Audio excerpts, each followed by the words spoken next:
إيه أصير أحسن، أصير أحسن، أصير أحسن. إيه أصير أحسن، أصير أحسن، أصير أحسن. إيه أصير أحسن ولا يمنعني شي، مدام راسي حي بسوي اللي علي. إيه أصير أحسن بما إني نويت وعزمت وخطيت بكمل ما بديت. إيه أصير أحسن ولا يمنعني شي، مدام راسي حي بسوي اللي علي. إيه أصير أحسن بما إني نويت وعزمت وخطيت بكمل ما بديت. ماني خايف ولاني واقف، أنا ماشي وقلبي شايف. التحدي أدواه عندي حتى لو بصعب وأقسى مواقف.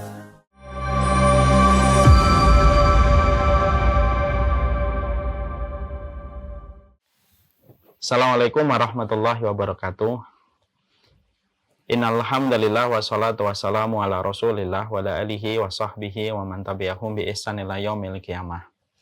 Kepada seluruh para santri dan kepada seluruh para santriwati yang semoga Allah rahmati dan semoga Allah berkahi, dan semoga kita senantiasa diberikan kecintaan kepada kebenaran, diberikan kecintaan kepada ilmu, walaupun mungkin kita menemukan kekecewaan, walaupun kita menemukan berbagai macam perkara yang terkadang tidak sesuai dengan harapan hati kita. Tapi semoga kita senantiasa diberikan kekuatan untuk mencintai kebenaran di dalam perjalanan hidup kita. Sering sekali saya menyampaikan sebuah kata yang sebenarnya mengingatkan diri saya sendiri. Allah tidak pernah mewajibkan kita untuk sampai di ujung kebenaran, tapi Allah mewajibkan supaya kita mati di atas jalan kebenaran. Semoga kita senantiasa menjadi hamba yang mencintai kebenaran di dalam kehidupan kita. Alhamdulillah, tentunya kita senantiasa bersyukur kepada Allah Subhanahu wa Ta'ala, karena sesungguhnya pada kehidupan di dunia ada sebuah titik bernama surga dunia, yaitu yang dimiliki bagi mereka yang senantiasa bersabar dan bersyukur pada setiap tapak kehidupan mereka. Kehidupan ini memang tidak sesuai dengan apa yang kita harapkan.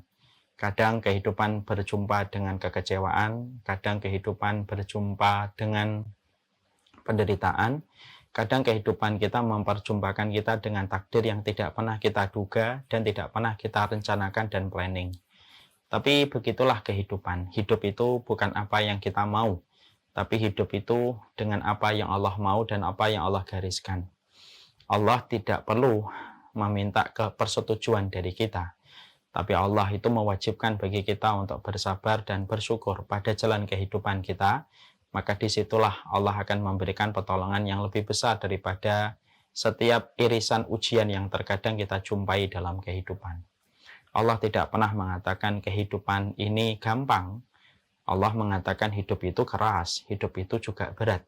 Tapi Allah mengatakan di balik kerasnya dan sulitnya kita dalam kehidupan ada dua kemudahan yang Allah akan berikan. Dan inilah yang menjadikan kita menata hati kita supaya kita bersyukur kepada Allah. Dengan kesyukuran itu akan membersamakan kita dalam pertolongan.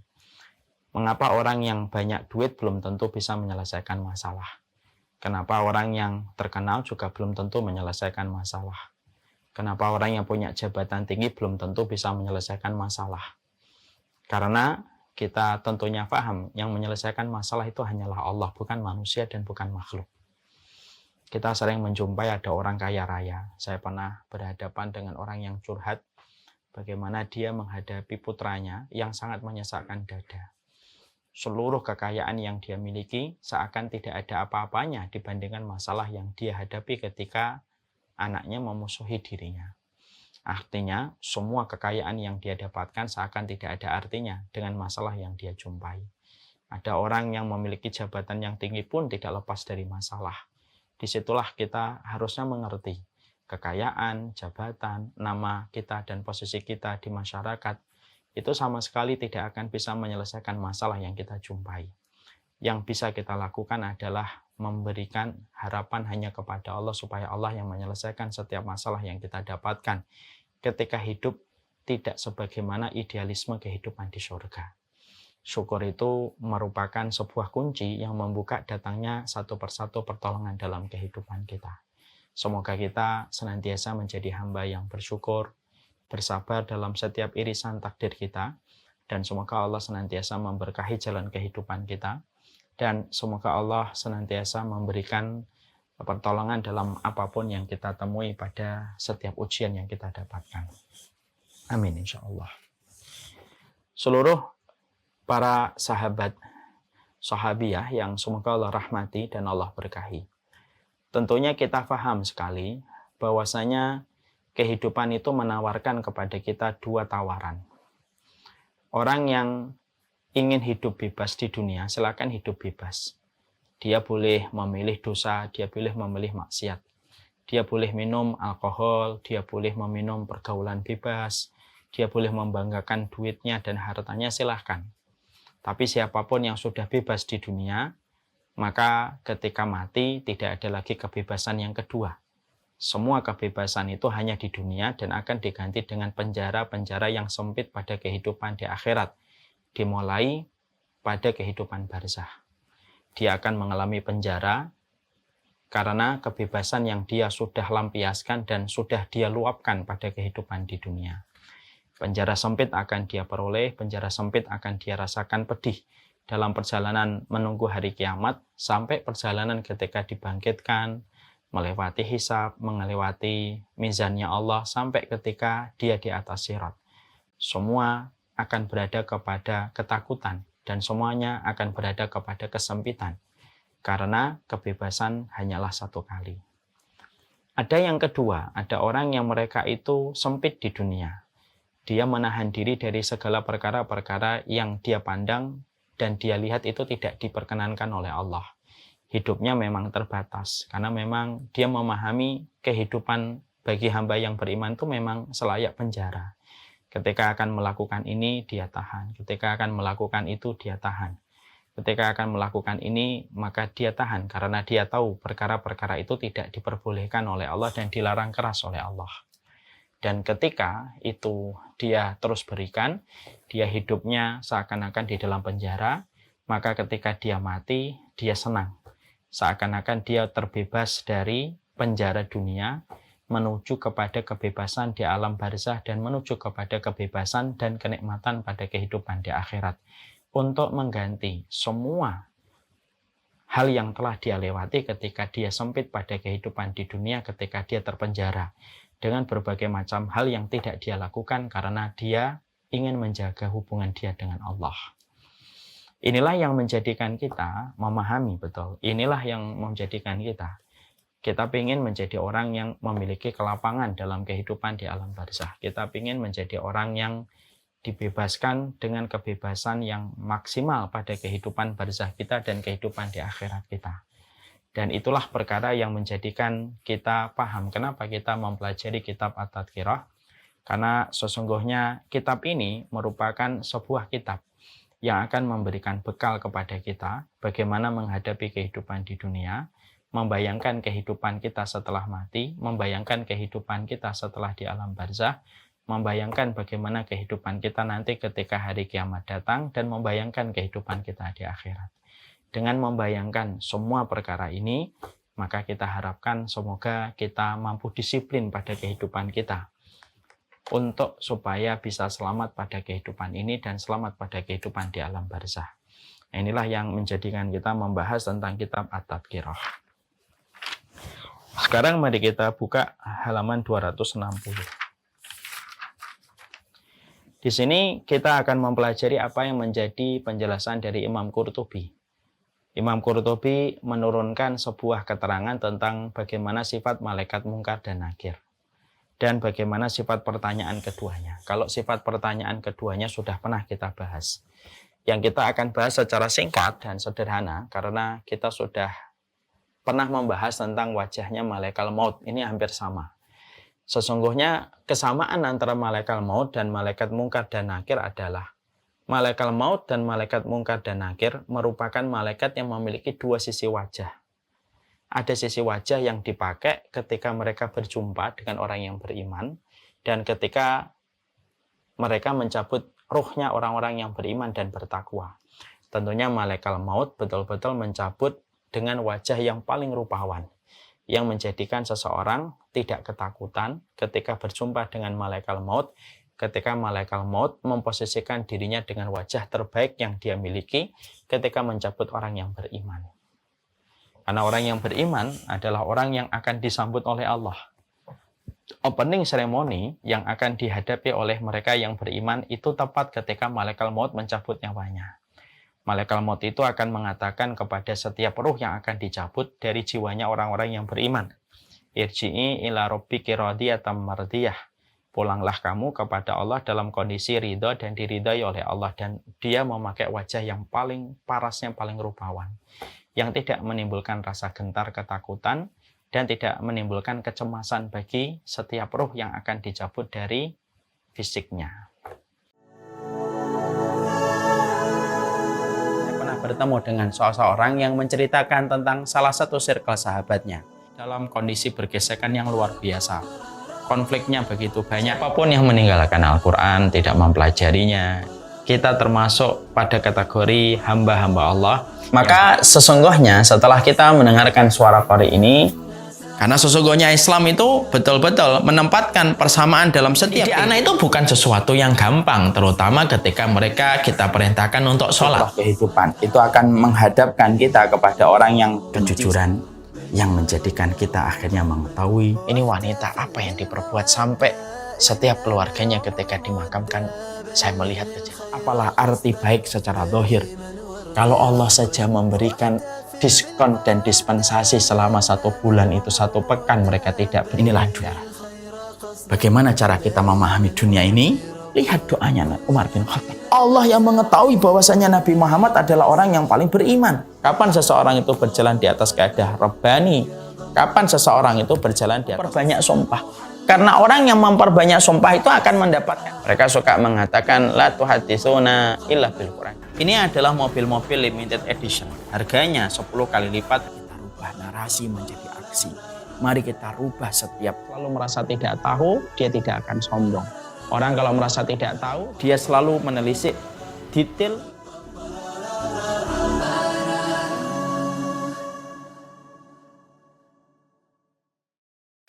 Tapi malaikat maut itu berbeda wajahnya malaikat maut itu berbeda wajahnya dan fisiknya ketika dia mencabut orang-orang yang kufur kepada Allah, munafik, orang yang fasik, dari mereka yang melakukan dosa besar dan dosa kecil. Maka malaikat maut ini akan memperlihatkan wajah yang paling menyeramkan, yang tidak pernah dijumpai manusia, sebagaimana mengerikannya setiap makhluk ketika semacam itu.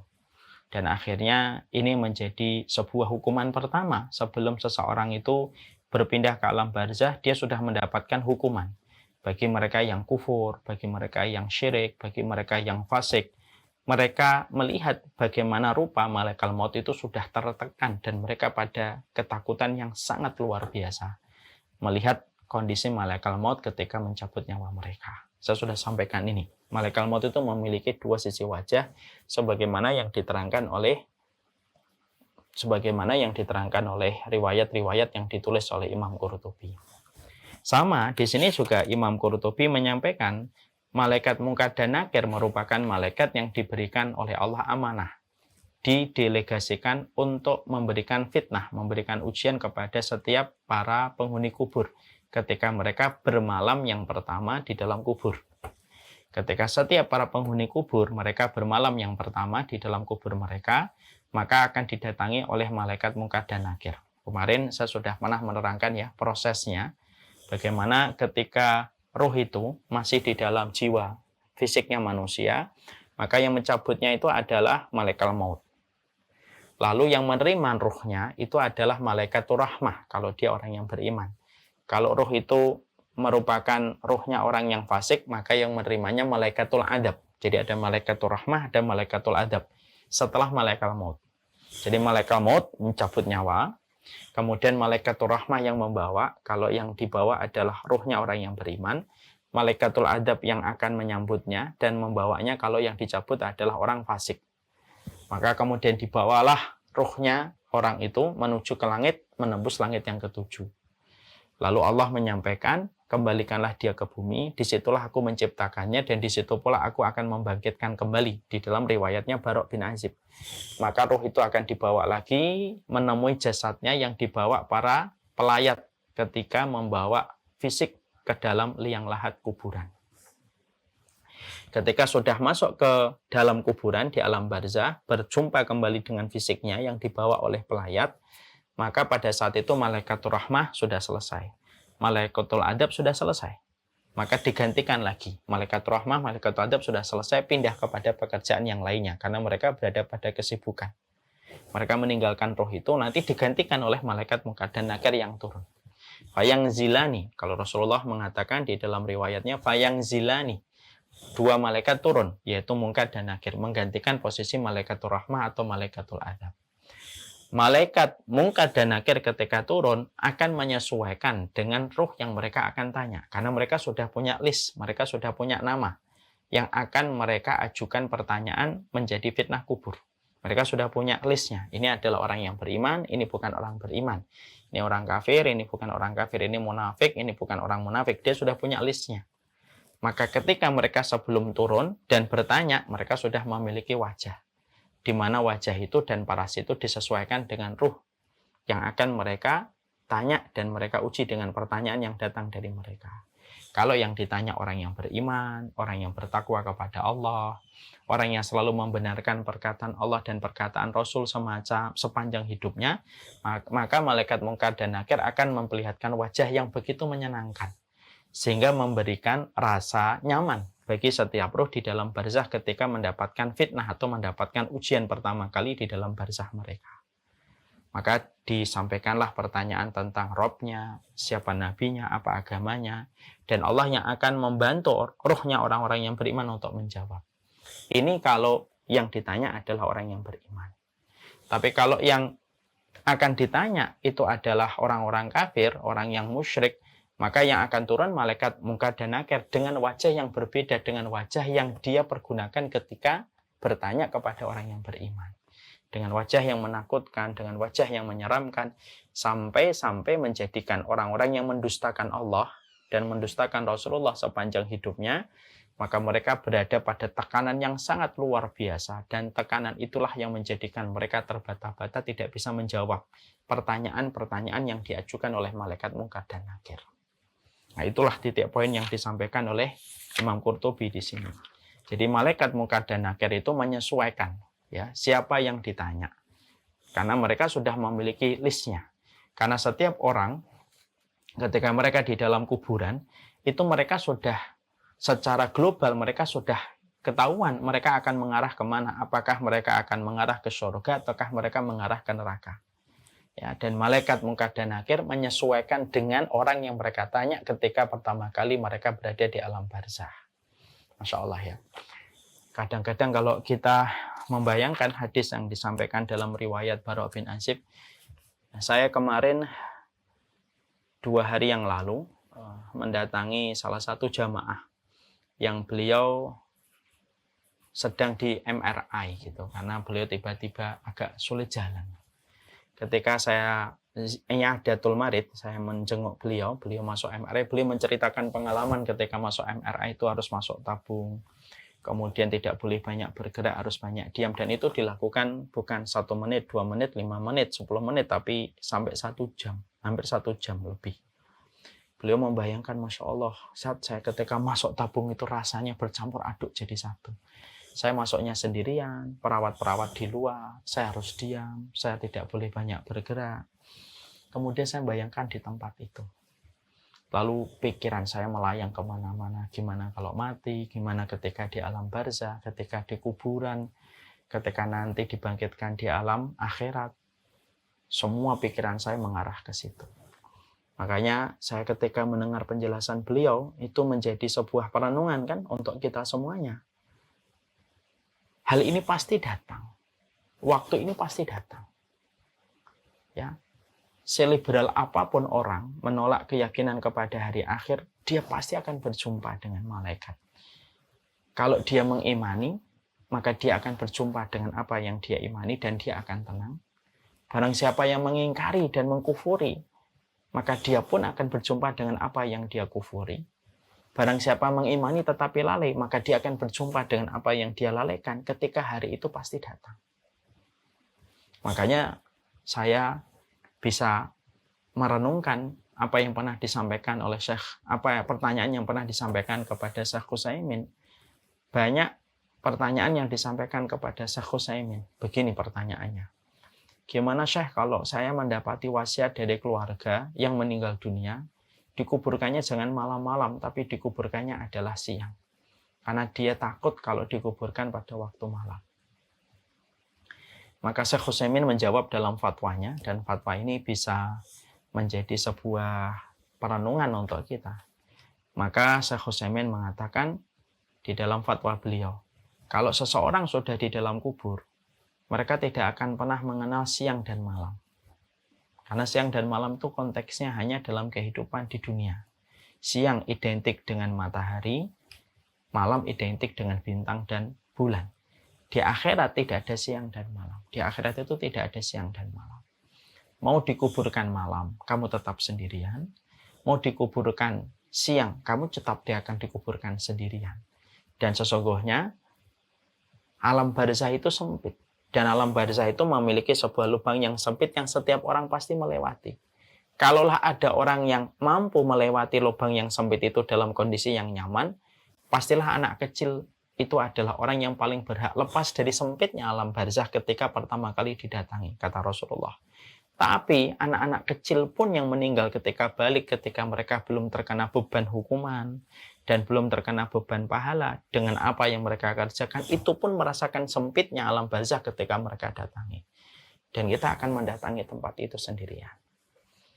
Semuanya akan menjadi cahaya sesuai dengan tingkat amal yang kita kerjakan. Tidak ada penolong pada saat itu datang, kecuali penolongnya adalah apa yang kita lakukan pada kesolihan kita. Apa yang kita lihat akan berubah menjadi cahaya ketika itu kebaikan. Apa yang kita dengar akan berubah menjadi cahaya ketika yang kita dengar merupakan bagian yang diridhoi oleh Allah. Apa yang kita lakukan ketika live IG, ketika apapun yang kita kerjakan, itu masuk pada ranah yang diridhoi oleh Allah, maka itu akan menjadi cahaya. Cahaya itu redupnya dan pijarnya sesuai dengan apa yang kita lakukan pada konteks di dunia. Makanya itulah yang sering saya ulang-ulang berkali-kali. Kenapa amal soleh sering diidentikan oleh Rasulullah dengan kata cahaya. As-sholatu nurun, wasyamu nurun, wasodaqatu nurun. Sholat itu cahaya, puasa itu cahaya, sedekah itu cahaya. Bahkan ketika kita ke masjid, kita berdoa, jadikanlah depanku cahaya, belakangku cahaya. Karena itu akan menjadi cahaya. Baru konkret kita akan dapatkan itu ketika seseorang sudah berada di dalam sempitnya alam barzakh. Dan kita akan menemui malaikat munkar dan nakir pada penampakan yang paling menawan dan penampakan paling menyeramkan, ya sesuai dengan apa yang kita lakukan dan apa yang kita kerjakan. Nah inilah kita penting sekali untuk menasihati diri kita. Hidup itu transaksi kita di hadapan Allah. Kalau kalian punya suami, itu sebenarnya transaksi kalian dengan Allah, dengan ibadah yang kita lakukan bersama dengan suami kita. Kita bersama dengan orang tua kita, itu transaksi kita dengan Allah. Kita sama anak-anak kita, itu transaksi kita dengan Allah. Kita bersama dengan majelis ilmu, kita bersama dengan guru yang mengajari kita. Itu semuanya merupakan bagian dari transaksi manusia di hadapan Allah. Yang semuanya akan dijadikan oleh Allah menjadi cahaya tepat ketika seseorang berada di alam barzakh. أكون بالقيم العظيمة جدولا نسقي الحياة محبة وفعالا هي هكذا قيم النجاة تحثني فأخوض فيها للنجاة نزالا هي هكذا قيم النجاة تحثني فأخوض فيها للنجاة نزالا ملا. لا تسأل المقدام عن سبل العلا، ستراه طيرا بالعزيمة جاء. أسمو وأجتاز السماء جلالا، فأزيد أسراب الغيوم جمالا، وألون الدنيا بأجمل بسمة، وأكون للخير العميم مثالا. Di alam barzah memang belum ada surga. Di alam barzah memang belum mendapatkan sebagaimana adab di neraka. Tapi yang mewakili surga ada di alam barzah dengan bertabur cahaya yang dia dapatkan. Memang neraka belum ada ketika seseorang di alam barzah ya, karena neraka memang diberikan oleh Allah nanti ketika manusia sudah mengarah dari perkara hisab menuju kepada kehidupan surga atau neraka. Walaupun surga dan neraka itu sudah ada, sudah diciptakan oleh Allah dalam keterangan dan akidah Ahlussunnah wal Jamaah.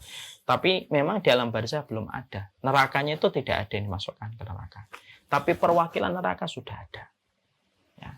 Dan itu akan menjadi lapang ketika seseorang itu menjumpai dan mendapati bagaimana malaikat munkar dan nakir itu akan menemui kita sesuai dengan tingkat perbuatan yang kita lakukan dan kita kerjakan. Makanya ketika kita melakukan kebaikan, kita melakukan ketaatan, tidak perlu kita merasa risau dengan apa yang dikomentari manusia. Tidak perlu kita merasa gelisah dengan apa yang disampaikan oleh manusia. Tidak perlu kita harus mensejajarkan dan mencocokkan apa yang kita lakukan dalam ketaatan dengan apa yang trending dan apa yang viral. Dan tidak perlu bagi kita mengejar penilaian orang kepada diri kita. Karena mereka, manusia, tidak akan pernah mampu membantu kita kalau kita sudah dalam kondisi meninggal dunia. Karena yang menjadi pembela kita hanyalah amal soleh yang kita lakukan. Dan itu harusnya selalu menjadi sebuah perenungan untuk kita. Nah, itu yang disampaikan oleh Imam Al-Qurtubi. Maka kita buka di halaman 265. Luas kubur bagi orang yang beriman. Luas kubur itu bagi orang yang beriman itu seberapa, Ustaz? Luas kuburan itu. Maka di dalam beberapa riwayat diterangkan, ada beberapa riwayat dari Bukhari. Ya, dalam satu riwayat yang sahih dari Bukhari Muslim. Kalau seorang mukmin masuk ke dalam kuburan, kuburan itu nama tempatnya. Barzah itu nama alamnya. Jadi alam yang dilewati manusia ada alam janin, ada alam dunia, alam barzah, alam akhirat. Kalau kuburan itu adalah tempatnya. Seseorang itu mereka berada di tempat yang dia dimasukkan di dalam kuburan itu. Kalau ada seseorang hilang dalam kecelakaan pesawat, naudzubillah min dzalik, nasallallahu alaihi wasallam, dia hilang dalam kecelakaan pesawat atau naudzubillah min dzalik dimutilasi, tidak ketemu di bagian tubuh mana dia itu dibuang oleh pembunuhnya yang misalkan psikopat gitu ya. Maka mungkin dia tidak mendapatkan kuburan, tapi dia pasti melewati alam barzah. Jadi jangan kita sampai nanya, itu misalkan kecelakaan pesawat ya, MH370 miliknya maskapai di Malaysia. Kan sampai sekarang kita tidak tahu meledaknya di mana, jatuhnya di mana. Nah, terus kuburannya di mana? Mungkin mereka tidak berjumpa kuburan, tapi mereka pasti berjumpa dengan barzah. Pasti mereka berjumpa dengan barzah. Karena ada beberapa orang yang mereka memiliki suratan takdir tidak mendapatkan kuburan ketika mati, ketika fisik mereka sudah tercerai-berai di mana-mana. Tapi pasti mereka akan berjumpa dengan alam barzah. Pasti berjumpa dengan alam barzah. Walaupun meninggalnya di tengah samudera. Walaupun meninggalnya di dasar lautan, dia meninggalnya ketika kecelakaan, naudzubillah min dzalik, crash kemudian dengan permukaan air laut, kemudian dia jatuh gitu ya. Kemudian dia jatuh ke dalam samudra. Ada orang yang mereka mungkin tidak memiliki kuburan, tapi pasti mereka memiliki barzah. Pasti mereka melewati barzah. Orang bisa luput dari kuburan ketika tidak ditemukan jasadnya, tapi orang tidak mungkin luput dari alam barzah. Saya ulang kembali. Orang bisa jadi luput dari, orang itu pasti bisa luput dari kuburan. Tapi orang tidak akan bisa luput dari alam barzah. Ya. Orang bisa luput dari kuburan. Tapi dia tidak akan luput dari malaikat munkar dan nakir. Walaupun dimanapun dia dimatinya. Ya. Maka ini yang kita harus paham. Karena sering sekali ada pertanyaan-pertanyaan yang sering kita jumpai dan sering kita dapatkan, Ustadz nih kalau ada fulan meninggal dunia, fulanah meninggal dunia, dia nggak ditemukan. Terus gimana itu tentang pertanyaan malaikat munkar dan nakir? Malaikat munkar dan nakirnya terus turun di mana? Ini ada hal yang kita harus jawab. Satu, Allah itu berkehendak apapun atas apa yang Allah tetapkan. Yang kedua, malaikat itu mereka turun sesuai dengan arahan dari Allah. Dan arahan dari Allah itu datang dari ilmu. Dan yang ketiga, ada orang yang tidak berjodoh dengan kuburan atau tidak berjumpa dengan kuburan, tapi dia pasti berjumpa dengan alam barzah. Maka ini menjawab mungkin pertanyaan dari sebagian orang ketika mengomentari orang-orang yang mereka tidak ditemukan fisiknya. Nah, ini kita harus paham. Makanya ada sebuah kisah, dan kisah ini menimbulkan sebuah rojak kita, harapan kita kepada Allah, tapi berkaitan tentang kuburan dan barzah. Ada orang yang dia berwasiatnya aneh. Jangan ditiru ya, ini wasiat yang salah. Dia berwasiat kepada keluarganya. Nanti kalau saya mati, saya dibakar aja. Jadi jangan saya dimandiin, dikafani. Jangan. Kalau saya mati, dibakar aja. Setelah saya dibakar, ya, kalau saya sudah dibakar, abunya bawa ke tengah lautan samudra. Kalau sudah dipastikan di tengah lautan, nanti sebar abunya. Biarlah ombak di atas ombak yang akan menguraikan abu-abu saya. Pertanyaannya, kenapa orang ini memberikan wasiat yang ekstrim semacam ini? Dibakar, padahal kita paham ya, dibakar itu merupakan perkara berat. Karena orang yang mati bukan berarti dia tidak bisa merasakan lagi apa yang terjadi pada fisiknya. Bahkan orang yang mati masih bisa merasakan fisiknya. Cuma kita tidak menyadari apa yang dia rasakan. Ya. Makanya Rasulullah SAW menyampaikan di dalam satu riwayat, Inna kasra adamil mayyiti kakasri adamil hayyi. Mematahkan tulang orang yang mati sama dengan mematahkan tulangnya orang ketika hidup. Nah, ini untuk memberikan gambaran betapa wasiat ini agak wasiat yang aneh. Setelah dia mati, maka keluarganya betul-betul melaksanakan apa yang diperintahkan oleh keluarga itu. Mati, dibakar dia. Abunya dikumpulkan, dibawa ke tengah lautan. Ya, setelah di tengah lautan, disebar abunya. Dia tidak mendapatkan kuburan toh, karena abunya disebar. Udah, seluruh bagian dari jasadnya itu ada pada abu itu. Maka ketika abunya sudah disebar semuanya, maka ketika dia mati, langsung sekejap, set kata Rasulullah, dikumpulkan lagi abu itu dan menjadi manusia utuh lagi di alam barzah. Lalu dia kaget mendapati dirinya sudah dikumpulkan lagi oleh Allah. Lalu Allah bertanya, kenapa kamu melakukan wasiat atau memberi wasiat yang seaneh itu? Orang ini mengaku, ya Allah saya takut dengan azab-Mu ya Allah. Makanya saya wasiatkan kepada keluargaku untuk membakarku dan menguraikan dengan yang banyak. Supaya aku tidak disiksa karena dosa-dosaku. Artinya orang ini meragukan bahwasanya kalau dibakar Allah tidak bisa ngumpulin. Tapi mudah bagi Allah untuk ngumpulin lagi. Lalu Allah tanya, kamu melakukan itu untuk apa? Karena takutku kepada Engkau ya Allah. Karena takutku kepada Engkau semata. Jadi karena takutku kepada Engkau yang menjadikan saya berwasiat yang semacam itu. Lalu akhirnya Allah memberikan kepadanya ampunan. Karena apa? Ketakutan dia yang menjadikan dia bertindak bodoh. Nah, ini tidak usah dicontoh, karena ini bukan contoh dan ini bukan tuntunan. Tapi riwayat ini menyampaikan kepada kita bahwasanya ada orang yang terkadang melampaui batas, tapi bisa jadi diampuni oleh Allah. Makanya kita selalu jangan gampang memvonis. Jangan gampang untuk menyesatkan orang.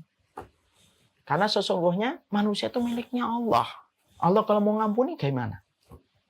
Kita ini terkadang gampang sekali ada tipe kelompok yang dikit-dikit kafir. Ini kafir. Ada kelompok yang dikit-dikit sesat. Ya. Maka sesungguhnya kita harus paham, kita ini berhadapan dengan manusia. Manusia itu miliknya Allah, bukan miliknya kita. Kita hanya menyampaikan yang baik, yang benar. Tapi kita tidak diperintahkan untuk memvonis. Bisa jadi ada orang yang begini kita melihatnya, kita menjumpainya begini, tapi dia diampuni oleh Allah. Kan kita tidak tahu miliknya Allah. Kan suka-sukanya Allah. Manusia itu hambanya Allah. Kok bukan hambanya kita kan? Karena kalau orang yang memiliki itu lebih berhak. Karena yang memiliki sesuatu itu lebih berhak dengan apa yang dia miliki. Contoh nih. Contoh. Saya punya kantin nih. Ya, saya punya kantin. Kantin saya jual gorengan kemudian jual gorengan isi tahu. Atau kemudian ada bakwan. Ada salah satu siswa yang memang akrab dengan kita. Saking akrabnya dengan kita, sudah kita anggap kayak anak kita sendiri. Setiap datang ke kantin ngobrol dengan kita, makan bakwan, makan tahu, setelah itu pergi. Kadang-kadang dia bayarnya nanti-nanti. Bagi orang yang lihat, wah ini nyuri nih, karena makan tanpa bayar. Tapi bagi yang punya kantin itu, orang yang punya kantin itu kan berkata, enggak kok, enggak nyuri, saya udah kenal baik dia kok. Saya udah kenal baik dia. Yang kantin enggak merasa dicuri, kenapa? Yang kantin tahu tentang orang ini. Itu kan haknya orang yang punya makanan ketika yang memiliki kantin berkata, ini enggak nyuri kok. Ini analogi sederhana. Manusia itu miliknya Allah. Bisa jadi Allah mengampuni, kita tidak pernah tahu. Tugas kita itu menyampaikan yang benar. Sampaikan yang benar. Kalau sudah vonis, bukan kerjaan kita, itu kerjaan para ahlul ilmi. Dan mereka selalu perlu waktu yang cukup lama sebelum menyesatkan orang dan sebelum untuk mengkafirkan orang.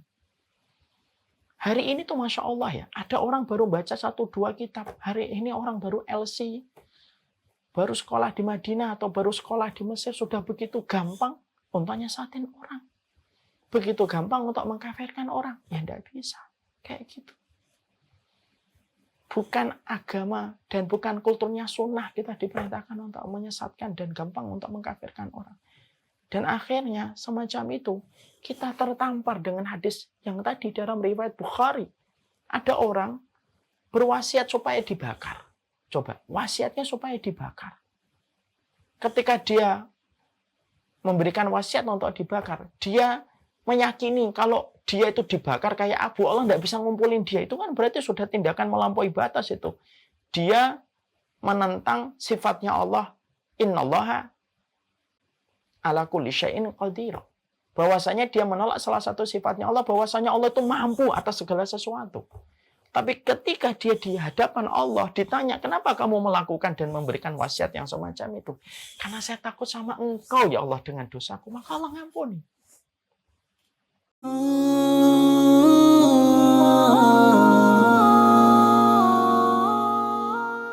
Pada suatu hari Ibrahim bin Adham pergi berburu dan berhenti di tempat peristirahatan. Hasanah itu melebihi semua hadiah-hadiah mewah yang diberikan oleh orang lain kepada kita. Sampai Rasulullah menyampaikan di dalam salah satu riwayat, khairul quruni qarni, tsummal ladzi yalunahum, tsummal ladzi yalunahum. Kenapa doa ini termasuk salah satu doa 40 Rabbana yang kita harus lagi? Masya Allah, luar biasa bagaimana Umar bin Khattab menjaga hatinya.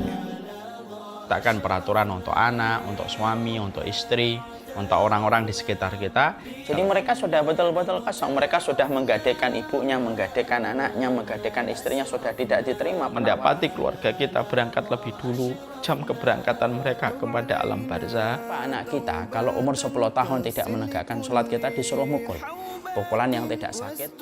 Siapapun yang apabila dalam kehidupan ini yang mereka harapkan itu hanyalah apa yang ada di sisi manusia. Maaf ya, coba kita merenungkan. Kalau kita mungkin ketika melihat bagaimana peristiwa, semua tata cara di dalam kita berdoa, contohnya menyebut Asmaul Husna, sholawat kita kepada Rasulullah. Makanya kita pernah mendengar sebuah riwayat, ada dua orang itu yang mereka, yang satunya orang solih, yang satunya orang nggak solih. Baik melakukan kemaksiatan. Terus melakukan kemaksiatan. Yang satunya yang solih ngingetin terus. Kamu jangan gitu, kamu jangan gitu, kamu jangan gitu. Kamu jangan gitu. Dia terus melakukan maksiat terus. Akhirnya orang yang solih tidak sabar untuk menghadapi temannya ini yang terus berbuat dosa. Lalu mengatakan, Innallaha la yaghfiruka. Fima makna dia kemudian marah, dia berkata, kalau kamu terus berbuat dosa kayak gitu, kamu tidak akan diampuni oleh Allah. Dia marah lalu mengatasnamakan Allah. Kalau kamu terus-terusan kayak gitu, demi Allah ya, orang kaya ente nggak akan diampuni oleh Allah. Terus dia tinggalkan itu. Orang tadi yang bermaksiat dengan seiring waktu akhirnya dia bertobat. Ketika sama-sama sudah meninggal dunia, dua-duanya, maka Allah itu membangkitkan dua-duanya dan Allah berfirman, "Man dalladzi yata'alla 'alayya bi anni la aghfiru li fulanin." Siapa dulu orang yang berani memakai namaku bahwasanya saya tidak akan mengampuni fulan? Mana dulu yang berani memakai namaku mengatakan kepada fulan begini, bukan mengatakan kepada hambaku begini-begini? Mana orangnya? Lalu Allah berkata, aku hapuskan amal kebaikan. Ya. Adapun yang tadi yang berbuat dosa ketika akhirnya bertobat, akhirnya malah diterima oleh Allah taubatnya. Itu menjadi sebuah perkara untuk mengingatkan terus diri kita gitu. Ya. Jangan gampang untuk menyesatkan orang, mengkafirkan orang. Dikit-dikit ini sesat, ini syubhat, dikit-dikit hanya masalah 1-2 pendapat langsung mengatakan sesat nih. Sesat ini, syubhat, kafir. Ya. Padahal kita melihat apa yang kita jumpai bahwasanya kita mengambil dan merenung dari riwayat yang tadi kita perhatikan. Jadi inilah yang menjadikan kita akhirnya memahami. Nah, kembali kepada topiknya. Bahwasanya bisa jadi ada orang tidak berjodoh dengan kubur, tapi dia berjodoh dengan alam barzah. Jadi kalau ada orang dimanapun kok terpotong-potong gitu, hilang di mana, berantakan. Sedih atau tidak keluarga? Pasti sedih. Kalau misalkan naudzubillah min dzalik, nasallallahu salamah wal afiyah, ya Allah kita berlindung dari hal itu menimpa kepada kita. Tapi kalau pun seseorang akhirnya mau dipertemukan dengan takdir yang semacam itu, lalu akhirnya jasadnya nggak ketemu, nggak usah sedih. Berlebihan yang menggugat takdir. Sedih boleh, tapi jangan sampai mencela takdir. Ya Allah, minimal mbok jasadnya ketemu, tidak apa-apa deh, saya ridho kehilangan dia, tapi minimal orangnya ketemu. Kalau memang Allah tidak pertemukan kita dengan jasadnya ketika sudah meninggal dunia, itu pun tidak akan menghilangkan kebaikan dia di sisi Allah. Karena bisa jadi dia tidak berjodoh dengan kuburan, tapi dia pasti berjodoh dengan alam barzah. Orang bisa luput dari kuburan, dia tidak punya liang lahat sebagaimana orang dikuburkan sebagaimana mestinya. Dia tidak dikuburkan karena tidak ketemu. Meninggalnya di samudra, meninggalnya kemudian pecah dagingnya di atas udara misalkan. Naudzubillah min dzalik. Dia mungkin tidak berjodoh dengan liang kubur, tidak berjodoh dengan liang lahat. Ya. Ya, tetapi dia pasti berjodoh dengan alam barzaknya.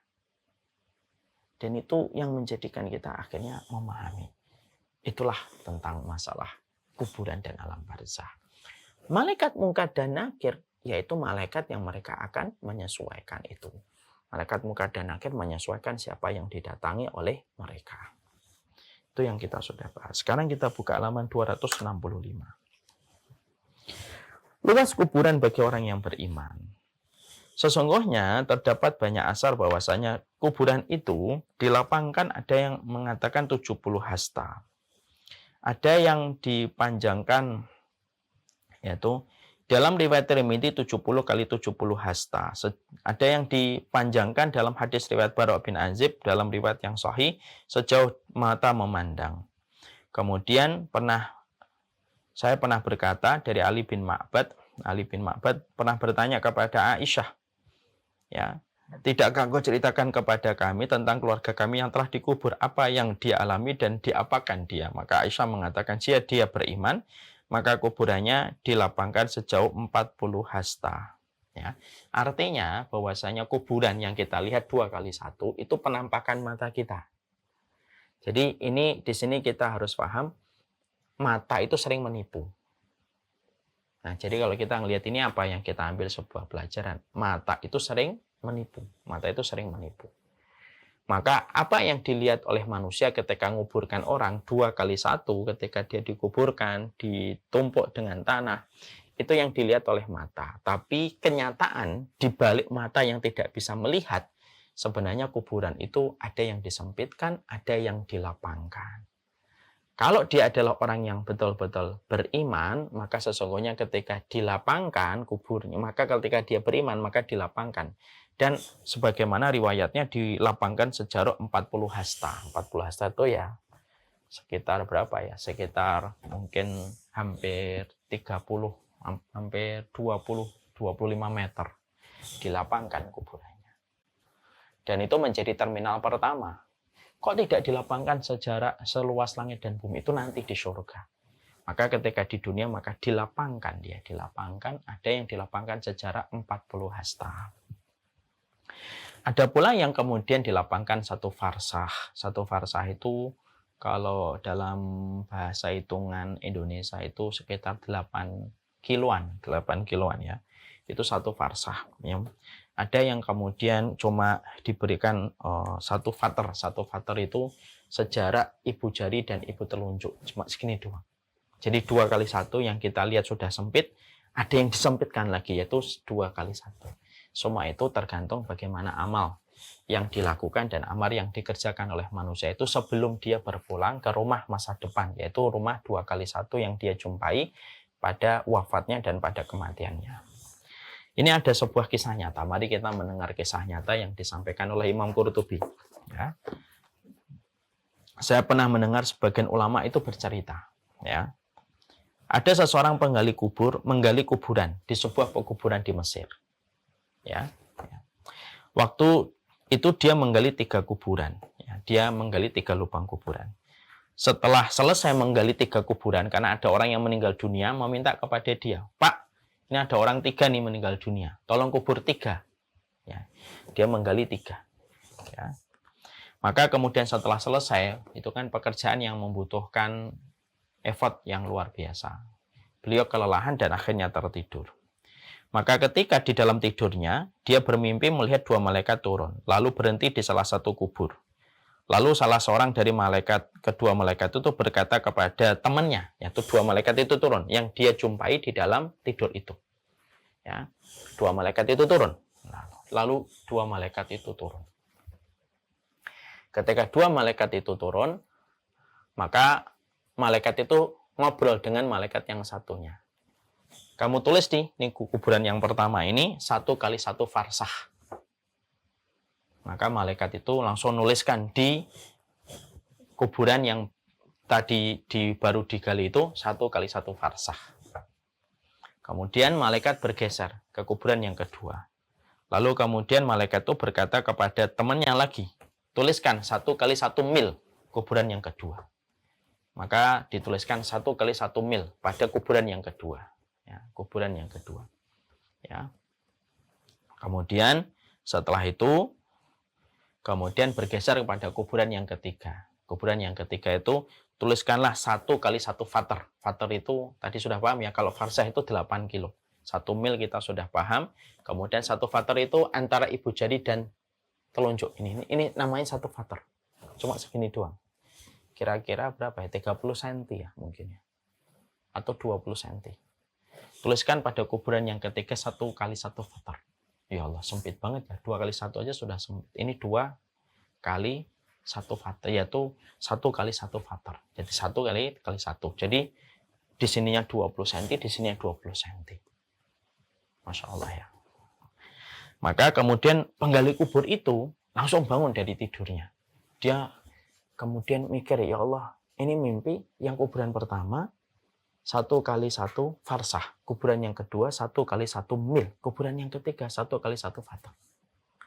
Lalu penggali kubur ini akhirnya kan penasaran. Ini siapa yang nanti dikuburkan yang dikuburkan di sini, yang kuburkan di sini, kuburkan di sini. Dengan izin Allah, maka kemudian datanglah itu penghuni siapa yang menghuni kuburan itu. Maka datanglah yang pertama itu adalah seseorang yang tidak dikenal. Ya. Jadi yang pertama kali mendatangi kuburan, di tempat kuburan yang ditunjuk oleh malaikat di dalam mimpi, 1 kali 1 farsah, berarti 8 kilo kali 8 kilo. Itu adalah orang yang dikuburkan di situ adalah orang yang tidak dikenal oleh masyarakat, tidak dipedulikan oleh masyarakat, dan dia tidak dikenal.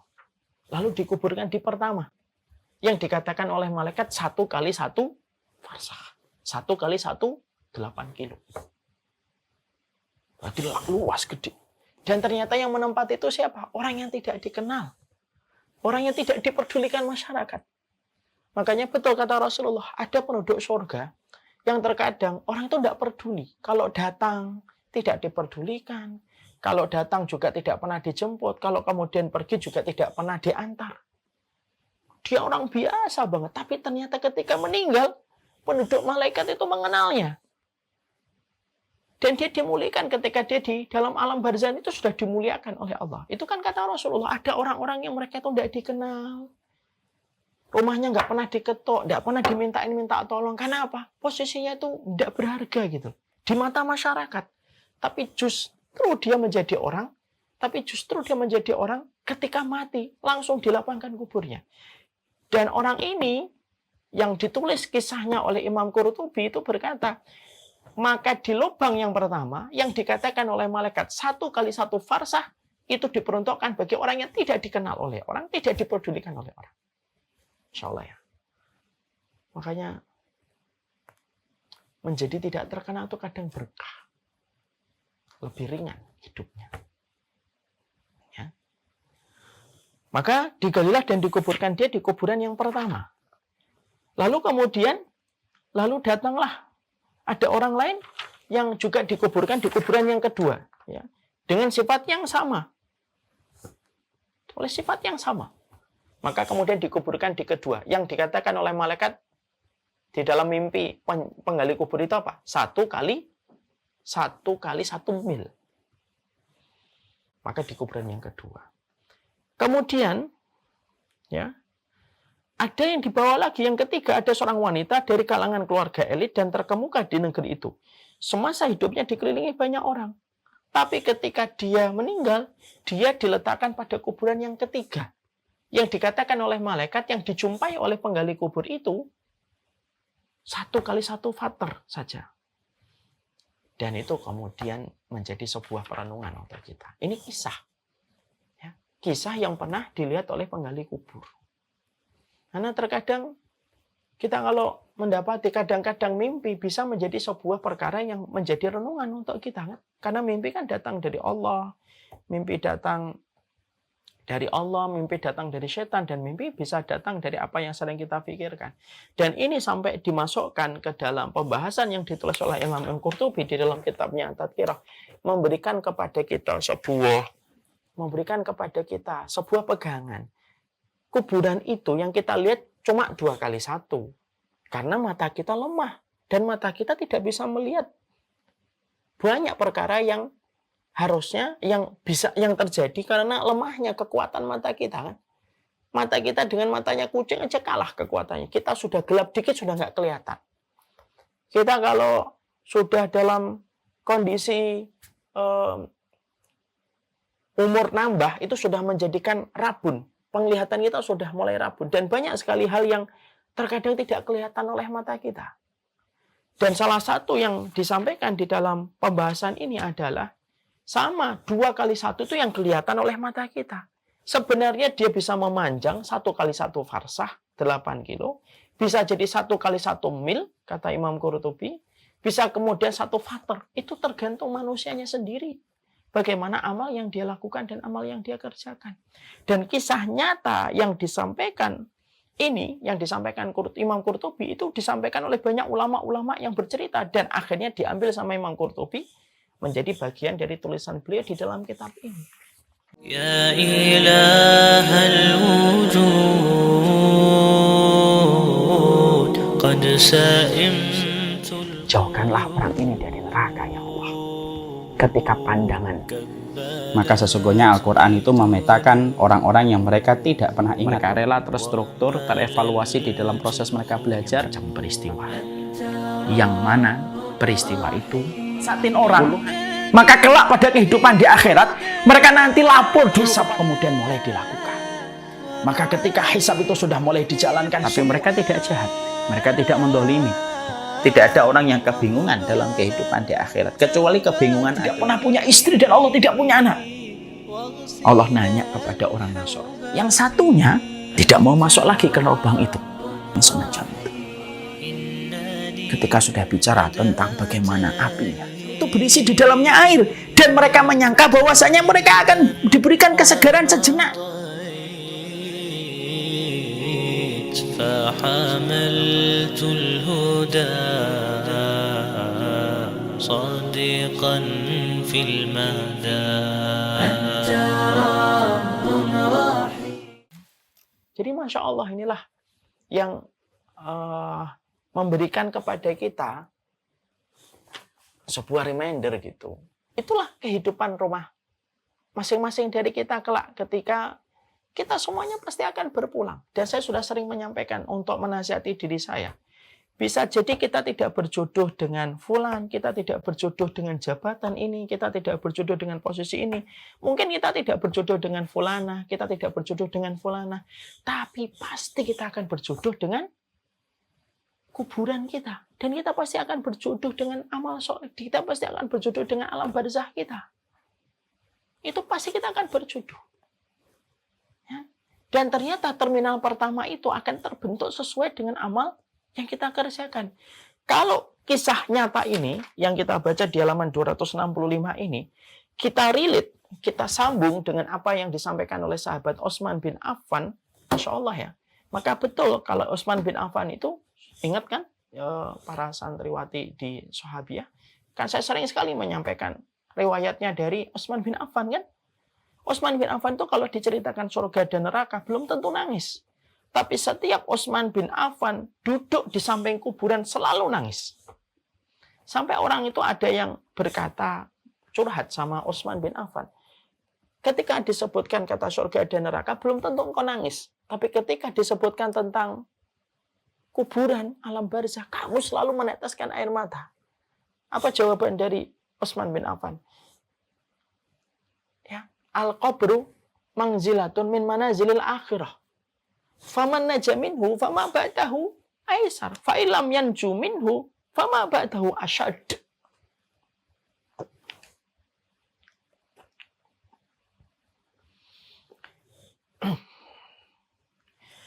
Urusan kuburan itu, bagaimana saya nggak nangis? Dia merupakan terminal pertama dari banyak terminal yang akan dilewati oleh setiap manusia. Itu terminal pertamanya itu di kuburan itu. Siapapun yang di terminal pertama dia sukses, terminal berikutnya itu akan ngikutin kondisi dia di terminal pertama. Kondisi nanti kondisi ketika dibangunkan, kondisi di alam barzah, kondisi di alam mahsyar, kondisi ketika di mizan, kondisi ketika tauziul kitab, pembagian kitab, itu sangat terpengaruh dengan kondisi dulu di terminal pertamanya gimana. Kalau ada orang di terminal pertama dilapangkan sebesar barzah, seluas farsah, kalau di terminal pertama dia dilapangkan 1 kali 1 mil, maka urusan-urusan terminal-terminal berikutnya itu menjadi mudah. Kalau ada orang yang tidak selamat pada terminal pertama, contohnya yang tadi dikatakan oleh Imam Qurtubi, ada orang yang ketika dia kuburannya digali, malaikat mengatakan kepada temannya malaikat, catatlah 1 kali fater. 1 kali fater itu hanya 1 antara ibu jari dengan ibu telunjuk. Kalau ada orang, kalau sudah dalam kehidupan di alam barzahnya, dia disempitkan oleh Allah, maka urusan-urusan terminal berikutnya itu akan susah. Kenapa? Dia memegang kelamnya kehidupan barzah. Orang yang kelam di barzah, urusan lainnya lebih kelam. Tapi kalau ada orang urusan barzahnya itu cerah, urusan yang lainnya lebih cerah. Itu kaidahnya. Dan itu yang kemudian disampaikan. Makanya Masya Allah, kisah ini untuk mengingatkan kita kembali. Kadang-kadang memang kita ini hari ini terus disodori oleh media tentang berbagai macam, tentang dunia tidak ada habis-habisnya. Terus dunia nggak ada habis-habisnya. Semuanya tentang materi, semuanya tentang finansial. Dan ketika itu inception ke pikiran kita, ya saya semuanya, sangat mungkin akhirnya apa? Tidak pernah mikir kehidupan, apakah nanti kita 1 farsah, apakah kita nanti 1 mil, apakah kita 1 fater. Nah, itu tergantung kita. Dimulai dari apa yang kita lakukan dan kita kerjakan hari ini. Ada orang yang terkenal, tapi belum tentu terkenal di antara penduduk langit.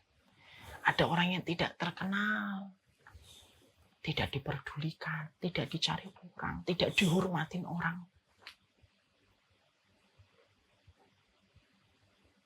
Tapi justru dia menjadi orang yang dilapangkan kuburannya.